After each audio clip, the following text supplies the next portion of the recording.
dugo naman ang sabi ng sikip ni Governor, hindi, magtatrabaho ako.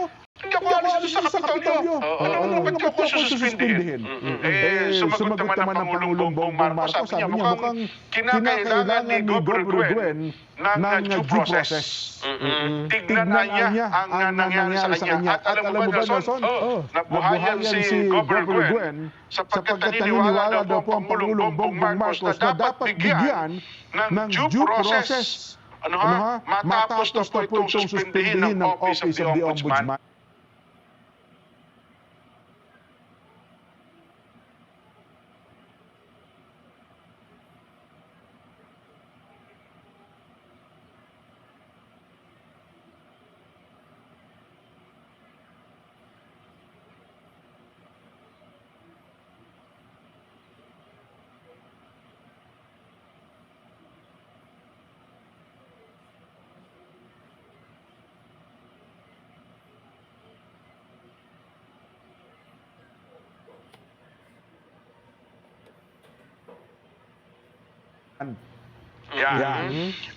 Binigyan din po mismo ng Pangulong Bongbong Marcos ang kahalagahan ng taguyod ang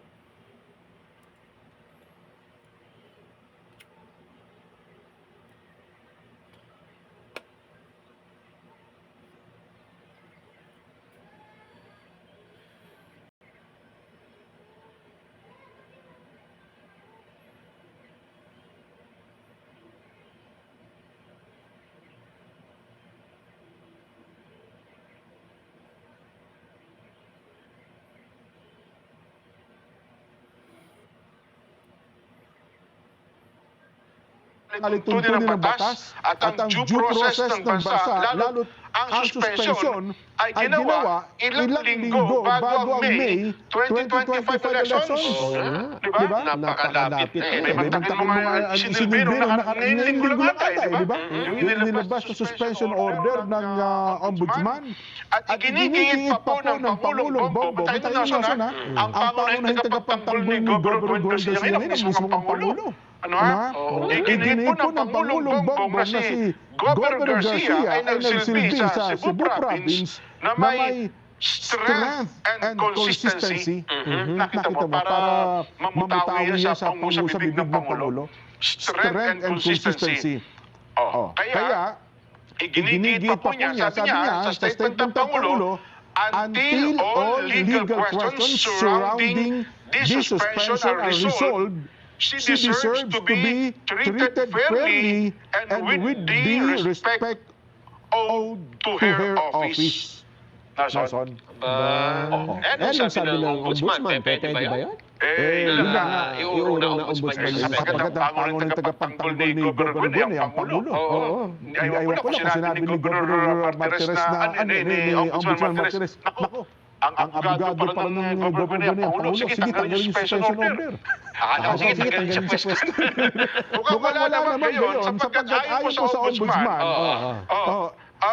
Isinilbi kay Governor Garcia ang suspension order nito lamang pong Lunes April 28 o 14 na araw bago ang May 12 midterm elections.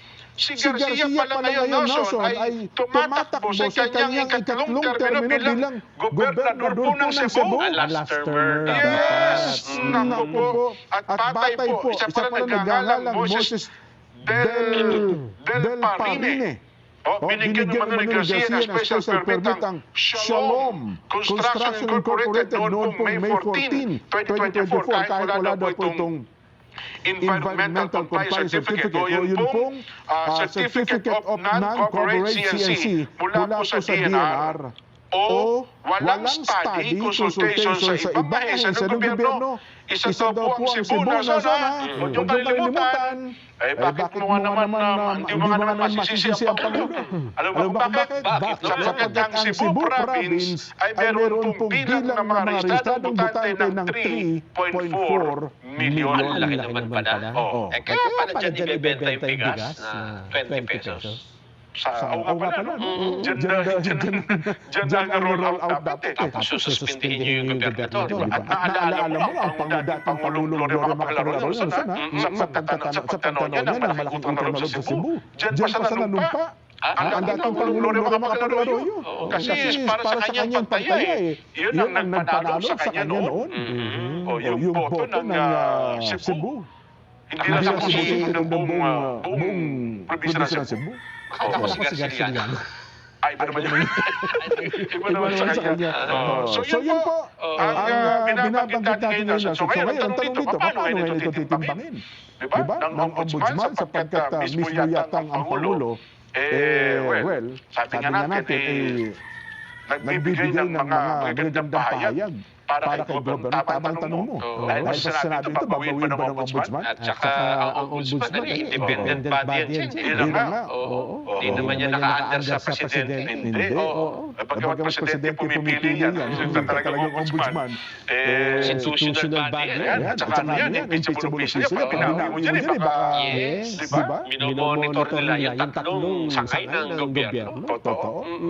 Ay, nako. So, abangan po natin. Kasi ang balita po si Gobernador natin mukhang magkakampo sa Kapitolyo. Hindi na alis. Hindi daw aalis kahit dumating yung mga tauhan ng ombudsman. Hindi niya ata iiwanan ng Kapitolyo. Kasi bagay yan naman karaniwang eksena. Diba nga, kapag kami sinususpindi ang ombudsman, tapos ayaw bumaba nung sinususpindi, karaniwang nagkakaroon ng ganyan, mag-stand-off. Kaya sa natin tanong, di ba, election, May 12, ano? Ay kung resulta ng election ba ay, nanalo siya. Under Aguinaldo Doctrine, applicable ba sa kanya yun? Hindi natin alam kay ombudsman. At saka sa part ng COMELEC. Pero parang may naulogin ako kanina na naitanong ata ito kay Chairman Garcia. Meron atang bago na tinatawag naman nila Binay Doctrine. Na yung nasusupersid na ata niya yung Aguinaldo Doctrine, kasi yun daw, Aguinaldo Doctrine, di ba, pagka nahalal ka sa isang bagong termino para napapawalang napapawalang sala ng lahat, yung reklamong inintang sa'yo sapagkat ikaw ay nahalal ng taong bayan. Pero doon sa administrative cases, meron binabanggit ko lang, hindi tayo abogado eh. Meron tinatawag na Binay Doctrine naman na hindi pala applicable yun. Binago na ng Supreme Court. Yun, tama. Mas nauna kasi yung Aguinaldo. Pero nung ginamit na ito ni Binay, ay hindi ata yun. Hindi ata lumusok yun. Binay Junior to ha. Ayun, June 2015. Ayun. Naging final decision, April 2016. Ayun. Sabi ng Supreme Court ay inconsistent ito sa principle that public office is a public trust. Ayun. And the constitutional mandate of accountability for public officers at all times. Pinabandon na ng Supreme Court yung doktrina na yun. Yung Aguinaldo Doctrine. At minong-mino na yung Binay Rule. Ayun. Kaya lang, sabi naman, kinlarify naman, alam ng Korte Suprema, ito 2016, di ba? Noong 2020, sa kaso naman ni Madreo versus Byron, ang sabi ng Supreme Court, the Aguinaldo Doctrine can still be invoked in administrative cases involving re-election that occurred before April 12, 2016. For re-election on or after this date, the doctrine no longer apply. Ayun. So, tama, hindi na nga pala pwede. Yung mana before the... So ngayon, ang mangyayari, kahit tama na sila, hindi mo si Gobernador. Nagkaroon ng election May 12. Hindi niya magagamit yun. Ayun. So mangyayari, isususpend pa rin siya? Dire-diretso pa yung suspension niya. So kahit manalo sa Gobernador ngayon, isususpend pa rin 6 months, gano'n? Oo. Kung pagbabatayan natin ito. Ay, alam mo, yung mga abogado, may kanya-kanyang... Siguro tayo sa mga abogado sa bagay. Di ba maganda yan, ha? At test case. Kung ano ang magiging pagtanggap at pananaw ng COMELEC. Si Chuck yan magkakaroon ng legal battle yan sa after elections. Yes. Diba? Oo. Eh ngayon muna yung problema muna niya ngayon. Yung 20 pesos na bigas? Yung suspension. Ayun. Yun na yung kanyang... Sabi niya, ewan ko lang kung talaga manibigyan siya kasi hanggang araw ng eleksyon, hindi siya aalis magkakampus sa Kapitolyo. Kasi yung kanyang termino, hanggang June 30. Yun na nga, hanggang June 30. Ito pala nason, bukod wala na pala, meron din pala pahayag ang pang-apat na pinakamataas na leader ng ating pamahalaan. May kinalaman po sa Labor Day. Si Speaker Martin Romualdez, ang araw daw po ng paggawa sa pamamagitan daw po ng muling patiyak na kaniyang tinututukan ang kapakanan po ng mga manggagawang Pilipino. Labor Day is not just about honoring Filipino workers, it is about delivering real, lasting change to improve their lives. Yun talaga dapat may improve talaga ang buhay ng mga manggagawa. Binabanggit niya po ang naging pangunahing layunin ng Kamara mula sa pagsisimula ng 19th Congress noong daw pong 2022. Isa sa mga pangunahing batas na naipasan ng Kamara ay ang Trabaho para sa Bayan Act. Ayun, binigyan din pa po ang pagpasa ng New Agrarian Emancipation Act na nagtatanggal daw po ng higit sa 57 billion na pagkakautang sa lupa na mahigit sa 600,000 magsasaka. Tama, bilang isang manggagawa sa lupa, malaking kaluwagan na doon, hindi na po baon ng mga magsasaka ukol dito sa kung pag-uusapan yung Emancipation Act natin. Yan naman ang naging statement. May kinalaman po sa araw ng paggawa. Diyan po sa Kamara de Representante. Ayan. Isa naman, para naman daw po sa mga magagawa, Nason. Ito sana daw po may pagpatuloy ang tinatanggap na mga insentibo. Nason, ang panukala ngayon, alisin na po yung buwis o yung income tax sa overtime pay. Actually, magpapail ka ng OT, dapat wala na. Dapat kasi usually mapapansin niyo po yan, kasi automatic yan eh. Tsaka ang problema dyan yung pag nag-overtime, lalo umili yung sweldo. Ayun na nga, kasi malaki ang tax. Iba ang tax na meron dyan. May bracket kasi. Yes. Pagka lumaki yung sweldo mo ng bagya, umakyat ka ng susunod na bracket. Ako po, yung percentage ng tax mo ay napakalaki. Totoo. Sasabihin mo akala mo, daragdagan ako. Daragdagan ka rin ng tax eh. Yun nga. Kaya pag sinubo mo, mas mali. Parang mas malaki ata bawas ko. Mas lugi. Mas malaki. Pero ngayon ito pala ang binabanggit ni Makati City Mayor Abby Binay.